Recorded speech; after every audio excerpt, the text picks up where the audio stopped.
இது எல்லாத்துக்கும் காரணம் அவன்தான். உன்னை புகழ்ந்து பேசினானேன்னு நம்பிடாத. அதுக்கு பின்னாடி ஏதோ ஒரு சதி இருக்கும். அவனுக்கு முன்னாடியே எல்லாம் தெரிஞ்சிருக்குக்கா. தெரிஞ்சிருந்தோ உன்னை அவமானப்படுத்தணும்னு தான் பேசாம இருந்திருக்கான்.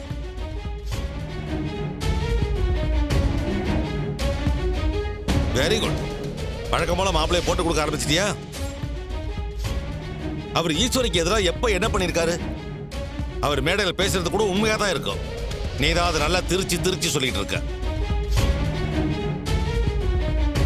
ஆமா மாமா, சகல் அங்க உண்மையிலேயே அத்தைய பத்தி உயர்வா தான் பேசினாரு.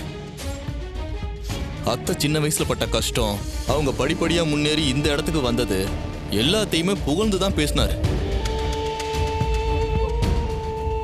அங்க இருந்தவங்களும் அவர் பேச்ச கேட்டு கை தட்டி ரசிச்சாங்க. இவங்க தான் வழக்கம் போல சிண்டு முடிகிற வேலையை பாக்குறாங்க. டேய், நீ தான் அவனுக்கு ஜால்ரா அடிச்சு அக்காக்கு எதிரா பேசிட்டு இருக்க. அக்கா, இவங்க பேசுறது எதையும் பெருசா எடுத்துக்காத. அவன் உன்னை புகழ்ந்து பேசினதே திரும்பவும் இந்த வீட்டுக்குள்ள வரதுக்காக தான். நீ அதுக்கெல்லாம் மயங்கிடாதக்கா. சித்தி, அம்மாவே கோவமா வீட்டுக்கு வந்திருக்காங்க. அவங்கள தனியா இருக்க விடுங்க. அதை விட்டுட்டு அவங்கள தூண்டி விடுற மாதிரி எதுக்கு பேசுறீங்க? நான் கூட அத்தை கோவத்துல விருத வாங்காம வந்துருவாங்களோன்னு நினைச்சேன். நல்ல வேலை அப்படி எதுவும் நடக்கல. சகலக்கிட்ட இருந்து அவார்டை எந்த எதிர்ப்பும் இல்லாம வாங்கிட்டாங்க. அதான்டா என் அக்காவோட பெருந்தன்மை. அவன் எதிரியா இருந்தாலும் சைலண்டா வாங்கிட்டு வந்தா பாரு. சரி, நடந்ததையே எல்லாரும் பேசிக்கிட்டு இருக்க வேண்டாம். அதை நினைச்சாலே எனக்கு கடுப்பா இருக்கு. நான் போய் ரெஸ்ட் எடுக்கிறேன்.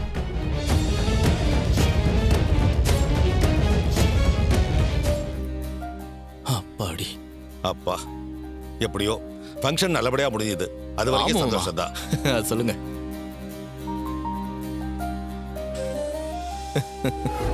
அம்மாவுக்காகவும் இந்த குடும்பத்துக்காகவும் எவ்வளவு செஞ்சிருக்காரு. அதெல்லாம் கொஞ்சம் கூட நினைச்சு பார்க்காம வீட்டுக்குள்ள வராதுன்னு சொல்றத என்னால கொஞ்சம் கூட ஏத்துக்க முடியல மாமா. மனசுக்குள்ள அது ஒரு முள்ள குத்திக்கிட்டே தான் இருக்கு. ஏய், இவ்ளோ தூரம் வீராப்பா பேசுறியே, உன் புருஷனால நிரூபிக்க முடியாம போனா என்ன பண்ணுவ?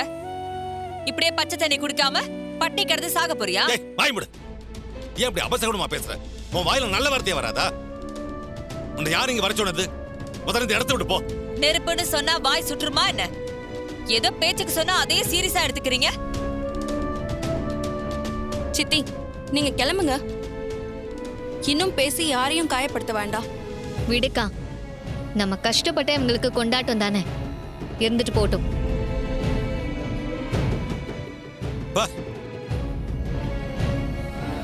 பாருங்க, அந்த டிரைவர் பையன் எப்படியாவது உண்மையை கண்டுபிடிக்கணும்னு வெளியில போயிருக்கான். அந்த சண்முக பாண்டியால எந்த பிரச்சனையும் வந்துடாதுல்ல? இந்த பார் சந்திரா, அவன் இப்ப கோமாவுல இருக்கான். அவன் திடீர்னு எல்லாம் எழுந்திருச்சு வரப்போறதில்ல. டாக்டர் கிட்ட நல்லா விசாரிச்சுட்டேன். அவன் கோமாவுல இருந்து சுயநினைவுக்கு வர மினிமம் ஒரு 6 மாசமாவது ஆகும்னு சொல்லியிருக்காரு. 6 மாசம் வரைக்கும் நமக்கு எந்த பயமும் இல்லாம நிம்மதியா இருக்கலாம். அதோட இந்த விஷயம் அவனை தவிர வேற யாருக்குமே தெரியாது. அப்படியே அவன் கண் முழிச்சான்னு வை, அவன் யார்ட்டையும் எதுவும் சொல்ல போறதில்ல. எதுக்கும் கவலைப்படாம தைரியமா இரு. அந்த டிரைவர் பையலால எதையுமே கண்டுபிடிக்க முடியாது. சரிங்க, உங்ககிட்ட பேசினதுக்கு அப்புறம் தாங்க கொஞ்சம் நிம்மதியாவே இருக்க. சரி, வச்சறேன். சரி.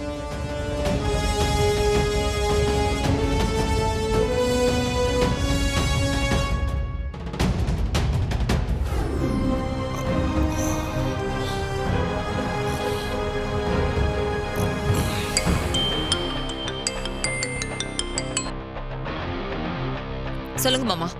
மருமகளே, நாம மோசம் போயிட்டோம் மருமகளே. என்ன மாமா சொல்றீங்க? ஆமா மருமகளே, அந்த சண்முக பாண்டியல்ல அவன் நம்மளை நல்லா ஏமாத்திட்டான். மாமா, நீங்க சொல்றது எதுவும் புரியல. அவன் என்ன நம்மளை ஏமாத்தனா? மருமகளே, அவங்கிட்ட நகைகளை கொடுத்து புதைச்சு வைக்க சொன்னோம்ல. ஆமா. அவன் புதைக்கிறப்ப 100 சவரன் நகையை எடுத்து வச்சுக்கிட்டு தான் புதைச்சிருக்கான். என்ன மாமா சொல்றீங்க? 100 சவரன் நகை எடுத்துக்கிட்டானா? அது எப்படி உங்களுக்கு தெரியும்? அது மாமா தண்ணி அடிக்கிறதுக்கு ஒயின் ஷாப்புக்கு வந்த மருமகளே. அப்போ அந்த சண்முக பாண்டிய அண்ணன் இருக்கான்ல, அவன் வந்து போன்ல யார்கிட்டயோ நகையை பத்தி பேசிக்கிட்டு இருந்தான். அதை கேட்டு எந்திரிச்சு வந்து உடனே உனக்கு ஃபோன் பண்றேன். மருமகளே, அநேகமா அந்த 100 பவுன் நகையும் சண்முக பாண்டியனோட பொண்டாட்டி கிட்ட தான் இருக்கணும். அவங்க சார்பாதான் இவன் டீல் பேசிக்கிட்டு இருக்கான். நமக்கு தெரியாம அவன் இப்படி ஒரு வேலையை பண்ணியிருக்கானா? அவனை சும்மா விடக்கூடாது மாமா.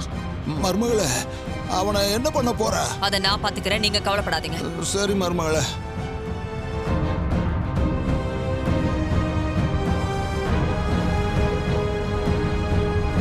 அவரால நம்ம குடும்பத்துக்கு எவ்வளவு நல்லது நடந்திருக்குன்னு கொஞ்சம் நினைச்சு பாருங்க. ஆமாம்மா, மாப்பிள்ளையால நம்ம குடும்பத்துக்கு நல்லதுதான் நடந்திருக்கு. கெட்டது இதுவரைக்கும் நடந்ததில்லை. போதும். சந்தடி சாக்குல உங்க தங்கச்சி பையனோட புராணத்தை பாடாதீங்க. அப்பா சொன்னதுல என்னமா தப்பு இருக்கு?